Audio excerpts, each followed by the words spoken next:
Outside of a near Super Bowl miss in the 2017 season, it's been a rough go for the Jacksonville Jaguars the past couple decades. They've repeatedly whiffed on drafting quarterbacks. They've had losing seasons 9 out of the last 10 years, and were even rumored to move to London at a time. The problems are many, but the one thing they've truly lacked is a face of the franchise. That is, until now. Well, we're about to make you the first overall pick. Thank you, Coach. Have fun. It's good. Expectations are sky high for Trevor Lawrence, touted as a generational talent among the likes of John Elway, Peyton Manning, and Andrew Luck.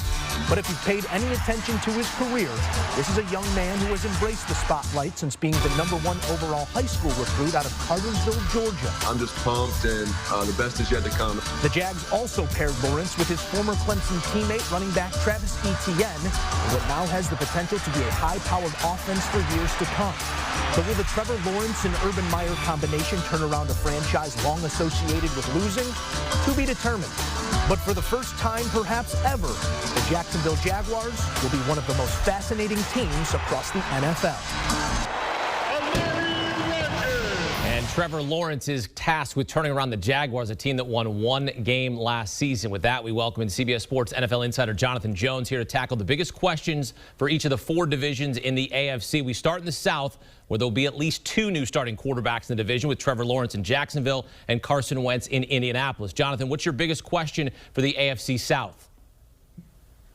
Yeah, you know, I still think Jacksonville's a year away from contending, so I'm not worried about them. I'm worried about the other quarterback, Carson Wentz and the Indianapolis Colts. And will Wentz get back to form? And listen, we talked just a second ago about Jacksonville. You can talk about Houston and their quarterback situation. Very certain that there's probably going to be a different Week 1 starter than Deshaun Watson. And then in Tennessee, how's that offense going to look now that Arthur Smith is now the new head coach of the Atlanta Falcons after previously bringing back Ryan Tannehill as his offensive coordinator? But I want to focus on Carson Wentz and the Indianapolis Colts, because we watched Carson Wentz last season. We saw how he had the worst season of his career worst in completion percentage, interception rate, passer rating. He led the league in sacks, and he didn't even play for a quarter of the season.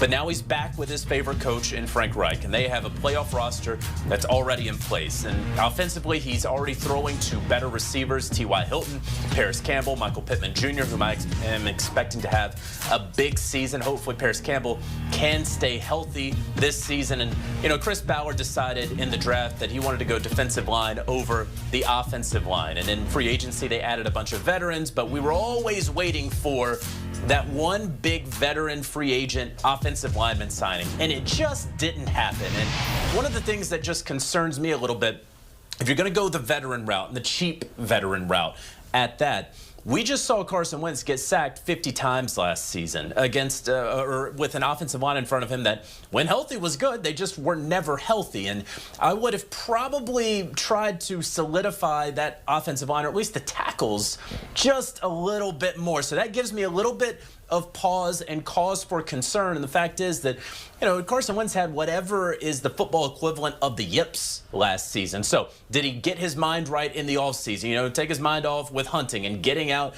of Philadelphia and getting back with his guy, Frank Reich? We're going to see. That, for me, is the biggest question in the AFC South. Yeah, he had a league-high 19 turnovers last season. Meantime, the best division in football is the AFC North. Sending 3 teams to the playoffs last season. The Cleveland Browns, there's no bias here, won a playoff game for the first time since the '94 season. Jonathan, what's your biggest question for the AFC North? Well, can the Browns be the team to beat in the AFC North? And listen, I think that we're talking about a Ravens team that's steady Eddie. I expect to see them back into the playoffs. Cincinnati would have loved some more protection for Joe Burrow. Again, they're not going to be really competing for a playoff spot this year. And then Pittsburgh, we're asking the same questions about Ben Roethlisberger and the Steelers this year that we asked last year, about his arm, about the offensive line, if they're going to run the football, all those things. So it's sort of the same question for the Steelers. For me, it's the Browns. And can they really be that team in the AFC North? And I think that they very well could. you know, they went 11-5 last year where they split with Pittsburgh in the regular season. They went 0-2 against Baltimore, but they beat Pittsburgh handily in the playoffs, and we remember that, of course, because of what they were able to do without their head coach and with all of the COVID situations that were swirling around them. And then, you know, they were a Matt Moore conversion away from beating the reigning champs in the playoffs. So you look at what the Browns did to a defense that was ranked in the bottom half in yards and in scoring. They added John Johnson and Troy Hill and Jadeveon Clowney. They made a run at J.J. Watt. Then they drafted Greg Newsome in the first round, and then they got great value and on Jeremiah Owusu-Koramoah in the third round. They have a great offensive line. I have no issues there. And in Baker Mayfield, who we see right there. I was waiting for that one game or that span of games where he was just going to kind of fall off. He never did. He was the man throughout all the entire season. So I liked what I saw from Baker. And you know, I look at this offense, and I feel like this is a window for the Browns. I don't know if the Cleveland Browns are necessarily built to be a team that's going to be competing 5 years down the road. When you look at their roster, when you look at the contracts that will soon be up, or guys that they're ultimately going to have to pay, they're going to have to figure out some cap gymnastics there. But for right now, what Andrew Berry and his staff there in Cleveland have built, it's very, very impressive. I think the Cleveland Browns, if you want to stack them up against all 32 or 31 other NFL teams and ask who had the best offseason, who had the best January to now, I think the Cleveland Browns are right there at the top of the list. Wow. I love that you're saying that, because I think 5 years ago, I would, if you had told me you'd be saying that now, I'd be like, you're out of your mind. But here we are. The hype is real in Cleveland. All right, moving to the AFC East, where there could be two national champion quarterbacks from Alabama starting at some point in the season. Jonathan, what's your biggest conundrum in the AFC East? Yeah, well, it's when, to your point, it's when does Mac Jones take the reins there with the New England Patriots? Again, the Jets, okay, I'm going to give Robert Saleh and Joe Douglas and Zach Wilson some time. I don't have a huge question about them. It's a wait and see for me with the Jets. And then for the Dolphins, it's how quick of a trigger is Brian Flores going to have on Tua Tagovailoa, a guy who, you know, he gets rid of guys pretty quickly there in Miami.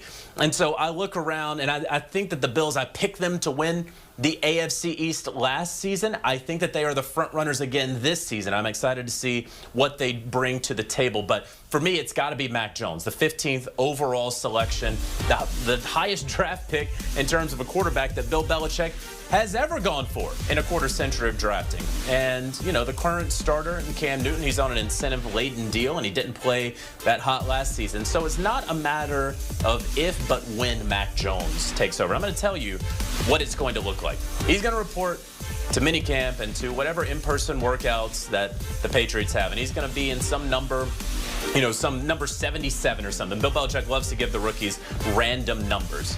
And he's going to come out to training camp, and all of those fantastic Boston reporters are going to be waiting breathlessly to see when he takes the snaps. Well, he's going to be the third or fourth quarterback to take snaps. He'll be behind Cam Newton, Jarrett Stidham. Then it's going to be Mac Jones, or maybe Mac Jones after someone else. And he's going to work his way up the depth chart. And by week one, I would anticipate that Cam Newton, barring injury concerns, will be the starter for the New England Patriots, and that Mac Jones will be number 2, and he will be active on game day in week one. But listen, we know that Cam, he battled COVID last year. He was still dealing with the shoulder. He still has another year in this system there in New England, and that's going to help him, but he struggled last season. He admitted it, and he understood why he got benched a couple of times, especially down the stretch. And so if it happened last year, it could happen again this year. When is Mac going to take over? And really, you can go back to 2014. This was a very similar question that we were asking about Jimmy Garoppolo and Tom Brady. You have to put yourself back in 2014 when they draft Jimmy Garoppolo there in the second round. And it had been 10 years since the New England Patriots had won a Super Bowl. And then that season, of course, Tom Brady says, nah, young fella, we're not going to do this. We're going to go ahead and win another Super Bowl, and went on to win a couple of more.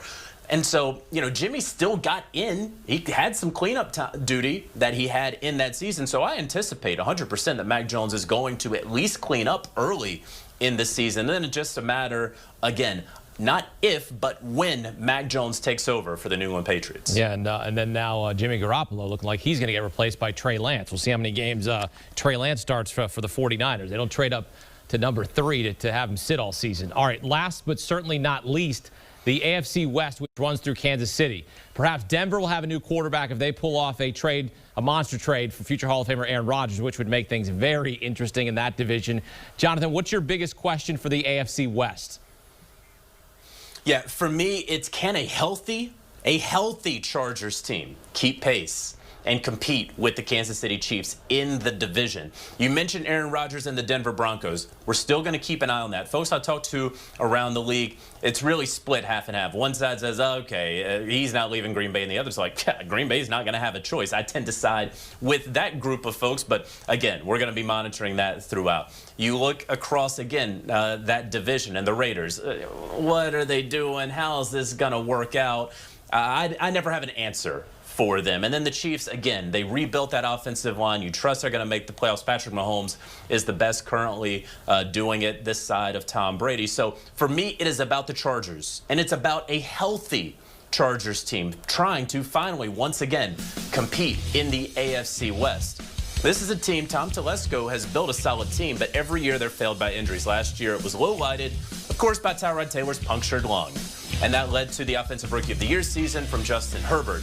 There was also Derwin James, Austin Eckler, Justin Jackson, Melvin Ingram, Mike Pouncey, Trey Turner, all of whom missed significant time. So you got to get healthy. And now you have a new head coach in Brandon Staley, and you got Corey Linsley in free agency there. You let Hunter Henry walk, but then you brought on Jared Cook to give the young Justin Herbert another weapon there at tight end. That's what I liked. And then, they attacked positions of need in the draft with Rashawn Slater there in the first round.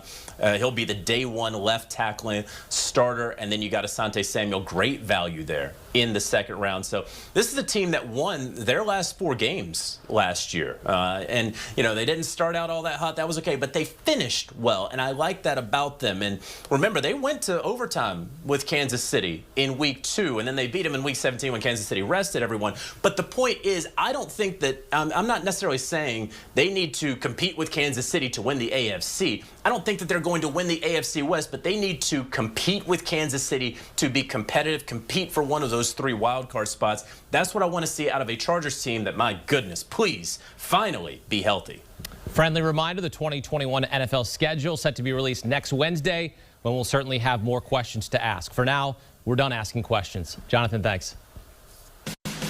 And here's a look at the favorites to win each division in the AFC. Chiefs are the favorites to win the West, the AFC, and the Super Bowl, so they're heavy favorites to get all of that done. As for the other 3 divisions in the AFC, Ravens are the favorites in the North, Colts are the favorites in the South, and the Bills are the favorites in the AFC East as we head into the 2021 season. Want a sports network that delivers everything that matters about the game? The highlights, the picks, the instant analysis. No yelling, no fake debates, no politics. Hit the subscribe button and never miss a moment.